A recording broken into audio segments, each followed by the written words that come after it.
Bonjour, c'est Émilie. Alors cette vidéo, elle va vous parler un petit peu de cette frontière très mince ou de cette bascule automatique qui se fait quand on se lance dans le développement personnel. Euh, Comme vous le savez, je me suis formée, moi, en programmation neurolinguistique et en deep neural repatterning, qui sont des disciplines qui permettent de pratiquer la thérapie brève.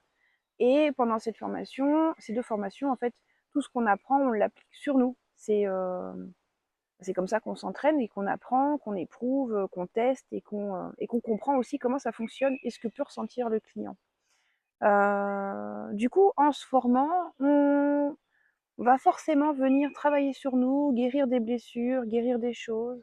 Et je m'aperçois que dans toutes les personnes que j'ai rencontrées qui se sont formées comme moi, on finit à un moment donné par rentrer aussi dans la foulée dans le développement spirituel.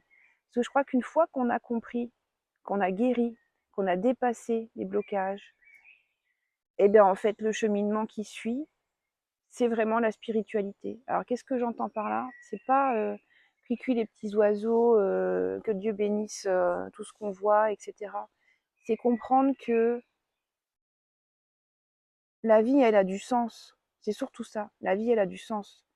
Et, euh, et on a chacun euh, un rôle à jouer en fait. Donc voilà comment moi je suis arrivée dans la spiritualité. Et c'est là que j'ai découvert que mon rôle à moi, c'était vraiment d'être là pour guider, pour aider les gens à aller vers le bien-être, euh, à débloquer aussi, débloquer, libérer des choses. Euh,